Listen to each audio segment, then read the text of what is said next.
Cheryl Miller had heard enough. After weeks of Cheryl Swoopes running her mouth about Caitlin Clark, Miller couldn't take it anymore.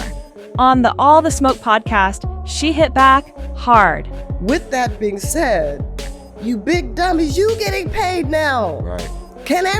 Everybody now has an opportunity to pull up their chair and have a seat. Come on, you big dummy. Those 5 words didn't just shut down the nonsense. They lit up the basketball world. For months, Swoopes had been stirring up controversy, throwing wild claims at Clark like she was tossing darts in the dark. First, she insisted Clark was 25 years old in college. Seriously? Clark was 22, just like most seniors. Then Swoopes claimed Clark took 40 shots a game, another ridiculous exaggeration. In reality, Clark averaged 22.7 shots per game, barely more than Swoopes herself had taken during her senior year. But the most bizarre shot of all, Swoopes claimed Clark's NCAA scoring record wasn't legitimate because Clark supposedly needed a 5th year to break it. Wrong again. Clark shattered that record in the standard 4 years. No shortcuts, no extra time. At first, people tried to brush off Swoopes' comments as bitterness or exaggeration. But when she kept coming back with new accusations, it became clear this wasn't just criticism, it was personal. And for what reason? That's what had people scratching their heads. Miller, though, wasn't confused. She'd been watching quietly, trust me, but she knew exactly what was going on. Yeah, she's getting hyped, Miller said, but you can't hate her for working hard.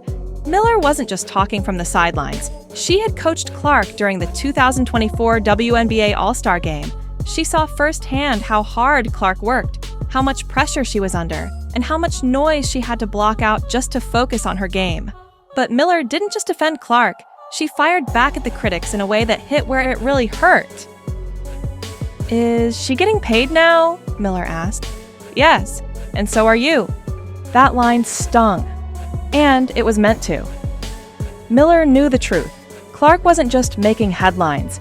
She was making the entire league better. WNBA ratings were climbing, tickets were selling faster than ever, and players, even the ones bad-mouthing her, were getting bigger paychecks. But for Miller, this wasn't just about basketball. After coaching Clark, she saw something deeper, something that hit close to home. Clark wasn't just facing criticism, she was dealing with relentless negativity. And Miller knew exactly what that felt like. I know what it's like to be hated, Miller said. I know what it's like to feel like people are rooting against you just because of who you are. That's why the moment after Indiana's first win felt so powerful. When Miller hugged Clark and told her, "I'm so proud of you. Keep being you," it wasn't just a coach offering praise. It was someone who understood what Clark had been dealing with. And Miller wasn't just being nice. She was genuinely blown away by Clark's skill. Her scoring was impressive, sure, but it was Clark's passing that really caught Miller's attention. She's a 3D thinker, Miller explained. She sees the game in a way most players can't. Her vision, her precision, her ability to create plays out of thin air. Miller couldn't stop raving about it. She doesn't even need a screen, Miller said. She's just that good. But Miller's biggest takeaway wasn't just about Clark. It was about the Indiana fever as a whole. After coaching the squad, Miller saw something special brewing.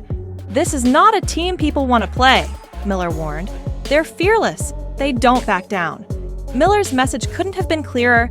People can say what they want about Clark, but her impact speaks for itself. While Swoopes kept trying to drag her down, Clark just kept showing up, putting in the work, and proving she belonged. And if calling her a big dummy is what it takes to silence the noise, well, Cheryl Miller seemed perfectly fine with that.